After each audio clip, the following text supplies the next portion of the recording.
imagine what would have happened if there was actually a free seat, there was like a free room available, and I actually let them do surgery on me, and I actually let them put a tube inside of me. Oh my god.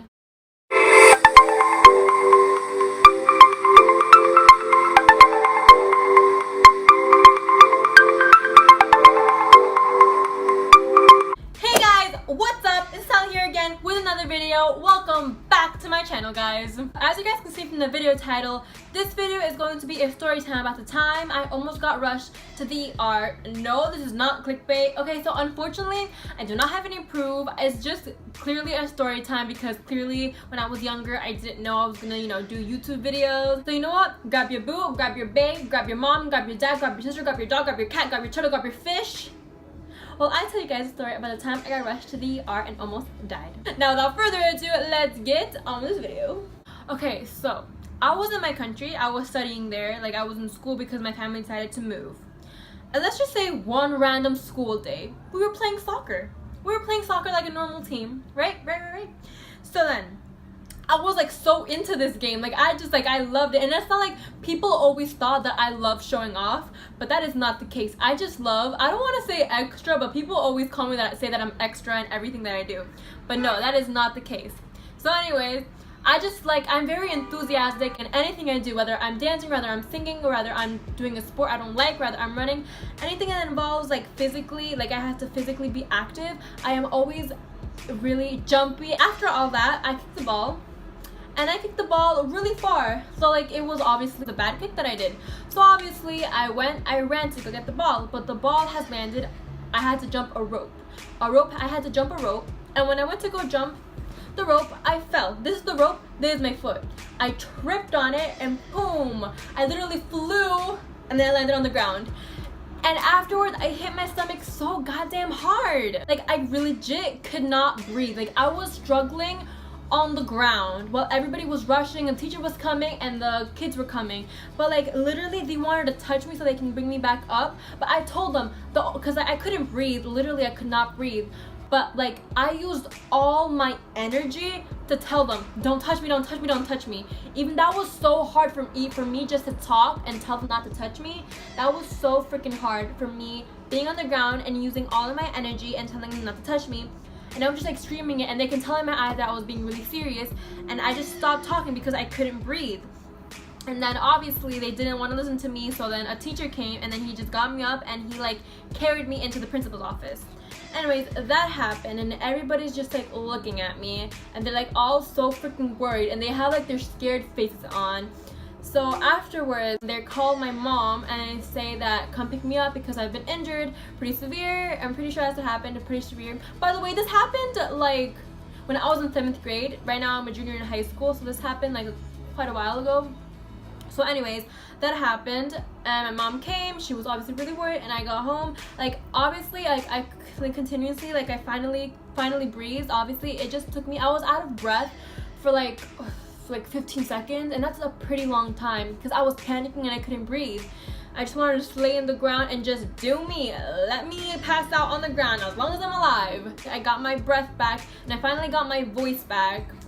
So afterwards, I'm good. I'm already good. I just need some water. I just need to sit down and relax for a couple of minutes.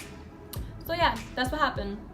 And then afterwards, I actually told my mom and my dad, like, they should take me to the doctor, or because like I just don't feel well at times, because I genuinely feel like when I hit myself that hard, when I fell to the ground, something happened in my stomach that just couldn't be fixed by me just chilling in the chair waiting for me to get my breath back. Like I genuinely had to go to a doctor for them to tell me what was wrong with me. And then they said no, and I was like, okay, that's fine, because they're my parents and they know what they're doing. So then afterwards, I was just chilling, days passed by, like one day passed by, nothing happened. I came to school regularly, everything was fine, I was feeling well, I had my energy back up, and then afterwards, I start having bad pain, like really bad pain. And then I felt in my stomach that something was twisting. Like something was twisting, and then from my stomach, it affected right over here. Like it crawled from my stomach and it crawled over here and then it crawled to my back. And I never felt that feeling ever in my life until all of a sudden I fall really hard to the ground, and now I get that constant pain a lot. Then I tell somebody, and I couldn't be in my chair just chilling. Like, I had to tell somebody, and I told somebody, and they sent me to the principal's office, and mom came pick me up again. And then I came home, and then when I come home, I sit in bed, I chill, I lay down, and then it passes on its own. So then another day passes by, it's becoming a normal routine. So then again, I go to school, same thing happens, I feel pain, like really bad pain. I go here, it travels from my heart, chest pain, to my back, now back pain. So then afterwards, they send me down to the office one more time, and they call my mom comes and picks me up, and they tell her in Spanish, but I'll translate it in English. They tell her, señora, tienes que llevarle a tu hija al doctor porque no es la primera vez que ella siente eso. And then my mom's like, yes, I understand, because clearly now it's worrying my mother. So then afterwards, I actually do get sent to a doctor to tell me what's wrong. So yeah, the doctor is telling me that I have way too much air in my lungs, and somehow they collapsed or something. And reminding you, I was like, what, 13, 12? I don't really remember the exact terms for this, but I do know for a fact it had something to do with my lungs, and it had way too much air in there. And to fix it, I had to have surgery, and I have to have a tube inside of my body. So the tube has to come from here, and it has to leave over there. So imagine you as a human going to a hospital, and they tell you, we have to give you this tube right here. It's like it's gonna suck out air. It's gonna suck out some type of air. A tube right over here, and it comes out this way. So they would literally have to cut me open, both of my body, and do that. And I'm like, I'm just in tears. I'm in tears. Like, I want to cry. I want to bawl my eyes out. Because obviously I know when they tell you need surgery, and then they mention some type of tube in your body, you realize there's something wrong with you. So then I'm crying. My whole family is crying. And then we're just like in utter tears and sadness. So then afterwards, I have to get into the hospital. Go to the hospital right now, because like I went to a doctor to inform me, and then afterwards I went to an actual hospital. I get to the hospital, and then oh my god, I feel fine, but so then afterwards I'm there waiting for my turn, and then they tell me that there is no more rooms available, no more chairs, no more seats. Obviously, this is clearly an emergency, so says the doctor that it's an emergency, even though I feel fine. And afterwards, we go home because it took hours and hours and hours. Like, hello, where's the service? Where's the people? Where's the doctors? Can we be attended, please? And I need surgery, or so you say. So then afterwards, we have to come back to the USA. I grew up in the USA. I was born in the USA.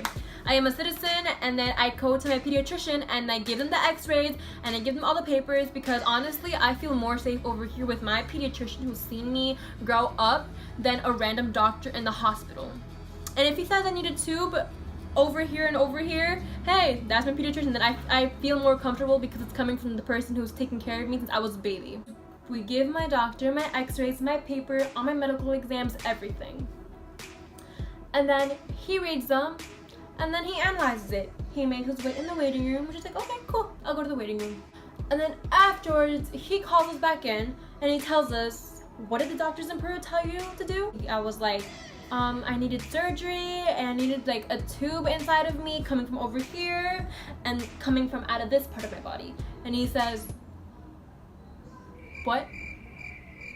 They're wrong. They're completely wrong. And I'm like, oh, okay, great. What do you mean? How do I fix it? And he's like, you don't need anything. You don't need no surgery. All you need is nothing. That was maybe because you haven't eaten that day, and it was maybe because you had cramps. I probably had my monthly cycle coming, and I was like, that actually makes sense, because when I'm about to have my monthly cycle, I get back pains, and I'm pretty sure most of you girls do that too. But what he did tell me to do is like if I did cheerleading or if I did dancing, I had to back off of that for a while and had to just calm down my body. I hope you guys enjoyed this video. If you guys did enjoy this video, please make sure to give it a big thumbs up. Don't forget to subscribe to my channel. Also follow me on Instagram, Snapchat. All of my social media will be linked down below. My last video will be at the end of this video. Go ahead and click. Don't forget to click subscribe. Anyways, I love you guys. Thank you guys so much for watching this video. I will see you guys in my next video. Bye, gems. Mwah. I love you. Bitch, where?